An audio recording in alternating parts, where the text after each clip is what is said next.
Number 1. Kangbashi District, Ordo City, China.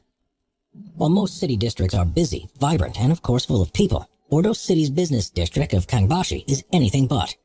Located in China's northern region of Inner Mongolia, construction began in 2003. Yet despite it having a capacity to hold up to 300,000 people, as of 2010 it only had a population of about 20 to 30,000. And since then the population has only grown slightly. As a result, despite having massive residential and office skyscrapers and high-tech facilities, it's still a very quiet place to live in. Number 2. Bodie, California. If you're the type that enjoys an old spaghetti western, then chances are that you've heard of Bodie, California. Located in the eastern half of the state on the border with Nevada, the area was first settled after small amounts of gold were found in 1859, and became a full-on town after large deposits of gold were found in 1876. This convinced an influx of prospectors to make the trek over to the town in order to try their luck, and by 1879 Bodie had a population of about 7 to 10,000 people, and a total of 2,000 buildings. However, this influx also began to give it a reputation for being a quote-unquote sea of sin. The town became infamous for its various shootouts, gambling rings, and brothels. Yet the gold deposits and Wild West shenanigans couldn't last forever.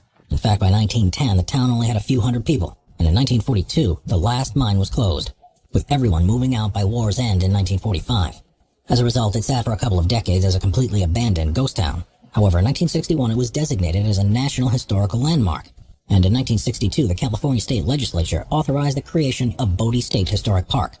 This led to the 170 remaining buildings being maintained in a state of arrested decay, meaning that while not having been restored but having instead been protected from decomposing further. And although this means that no one can live in Bodie any longer, in a sense it's now far more popular than it was during its boom years. That's because to this day it receives about 200,000 visitors annually, and is easily one of the most popular ghost towns in the world. Number 3. Thamestown, China. Generally speaking, copies are usually far worse than the originals, and Thamestown in China is a prime example of this. Built in order to house overflow people from Shanghai, it was built to model Victorian-era London, as it features cobbled streets, Victorian terraces, corner shops, and red telephone boxes. Yet despite its charming appearance, it hasn't been very palatable to Shanghai's residents, as despite being designed to hold 10,000 people, it currently remains mostly empty. However, considering that Shanghai is a city that's certainly not on the decline, we're sure people will be forced to move there sooner rather than later. Number 4. 5. Famagusta, Cyprus. If you were to turn back the clock to the Middle Ages, you'd see a Famagusta that is far different than the version of it that's present today. That's because during this time period it was the island's most important port city, as it was a gateway to trade with the extremely rich ports of the Levant. However, since then Cyprus has experienced a lot of turmoil, and in response to a failed Greek coup in 1974, Turkish troops invaded the city that same year. In particular, they annexed the Varosha district of the city, which not only led to the expulsion of all the Greek Cypriots inhabiting it, but the sectioning off of the city with barbed wire and widespread looting by the Turks. Thankfully, since then, the situation has largely de-escalated, and today Cyprus is in a state of uneasy peace between both Greek and Turkish factions on the island. However, in spite of this, the de facto Turkish government of northern Cyprus has forbidden the old Greek Cypriots to re-enter, not only disallowing them from living in their homes, but even forbidding them to reclaim their valuables. The reason for this are extremely complicated, although factors such as security and the commercial importance of the city have all been cited. Yet until a completely unified Cyprus becomes a reality, this will likely remain the status quo. However, in 2017, northern Cyprus made a surprising move when they opened Varosha's world-class beaches to Turkish Cypriots and Turkish citizens. And in 2019, they took this one step further by announcing that Varosha's formerly world-class hotels would be reopening by the end of 2020. However, with many of the specifics still unclear, only time will tell who will be allowed to enter. Number 5. Kolmanskop, Namibia. Mining towns tend to have a pretty finite lifespan, and Kolmanskop is certainly no exception. Located in the southwest corner of the southwestern African country of Namibia, it was founded in 1908 after a nearby railway worker found a large diamond in the area, leading to a massive diamond mining boom. German laborers came in droves to the town, which eventually grew to not only have amenities such as a hospital, ballroom, theater, sport hall, and casino, but also the first X-ray station in the southern hemisphere, and the first tram in Africa. However, in 1928, a much larger deposit with much easier to find diamonds was found 260 kilometers south of Kolmanskop. And by World War II, the Kolmanskop mines began to become severely depleted, leading to the town being completely abandoned in 1956 due to the natural forces of the desert. Kolmanskop is now covered in knee-deep high sand. Yet best of all, it can still be visited to this day, however, because it's located within a restricted area of the Namib Desert known as the Sperrgebiet. Visitors must obtain a permit before venturing inside. Number 6. Hashima Island, Japan.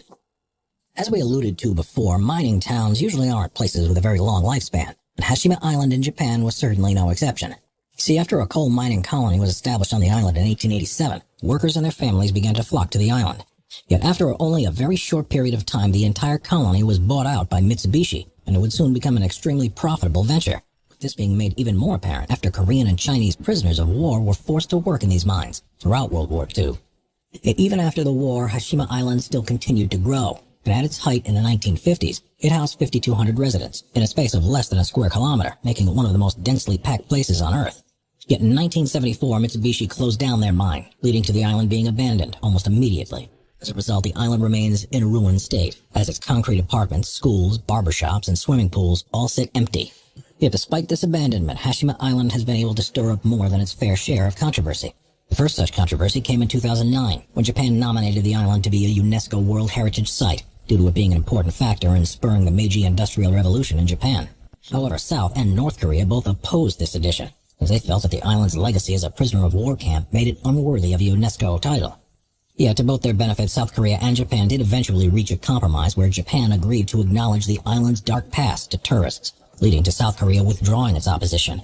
As a result, in 2015, it was officially named as a UNESCO World Heritage Site. Best of all, if you'd like to visit Hashima Island, you can certainly do so. That's because the Japanese government opened the island to visitors in 2009, and as a result, it can now be seen for a price that's equivalent to about $35 to $50 US. Therefore, if you'd like to visit one of the most unique islands in the Japanese archipelago, then Hashima Island is your dream destination. Number 7. Oradour-sur-Glane, France. While Oradour-sur-Glane was certainly never a large city, it stands apart for having one of the most tragic tales on this list.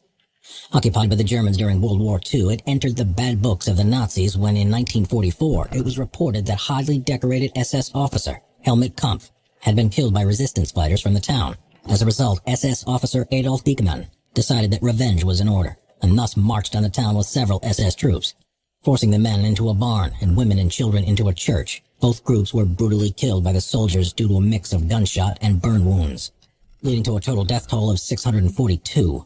Almost every single citizen of the town was murdered on that day.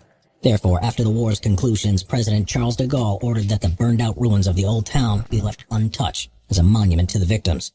As a result, with the exception of a museum, the site remains both untouched and uninhabited to this day. Number 8. Ashgabat, Turkmenistan. While technically not an abandoned city, a trip through this massive metropolis will make you soon realize that it's on the emptier side. You see, Ashgabat, which is the capital of the former Soviet state of Turkmenistan, is very impressive at first glance, holding the Guinness World Record for having been built with more marble than any other city on the planet. It's chock full of massive monuments, spectacular statues, and brilliant buildings, including a large mosque and major sports complex that was used for the 2017 Asian Indoor Games. Yet despite all of this glamour, this city remains nearly empty. This is because rather than invest in economic projects, the government has consistently used its massive oil and gas revenues to make Ashgabat a display of wealth in an otherwise impoverished nation. As a result, they have consistently evicted people from their homes without compensation and stifled the free press in order to allow these building projects to go through, despite the country's GDP per capita being less than $7,000. When you then further consider that Ashgabat is considered to be one of the most expensive places to live in the world, thanks to Turkmenistan's sky-high inflation and lack of access to even the most basic products, it becomes painfully clear why this city has essentially become a massive ghost town. Number 9. Pripyat, Ukraine. While war, the economy, or central planning are the most common reasons for cities being abandoned, Pripyat stands apart for being abandoned largely thanks to a nuclear disaster. That's because on April 26 of 1986, a catastrophic meltdown took place inside reactor number 4 at the nearby nuclear power plant at Chernobyl. This spewed flames and radioactive material into the skies over Pripyat, which was a nearby city built to house the plant's scientists and workers. As a result, the city's 49,000 inhabitants were evacuated within 36 hours. And in order to ensure that no one went back, the Soviet government established a 29-kilometer exclusion zone around both Pripyat and the power plant. Yet despite this, many former residents have had major health problems related to their nuclear exposure despite being in the radioactive city for less than 2 days. And most incredibly of all, there are still some that refuse to leave Pripyat, even after the nuclear meltdown, with this population constituting about 400 people to this day. However, despite this massive mess rendering Pripyat inhospitable for at least the next few centuries, authorities have deemed it safe enough for tourists to venture inside of it for short-term visits. As a result, practically anyone can purchase a guided tour into the abandoned city today, so long as they're willing to shell out about $100 to $500 per person.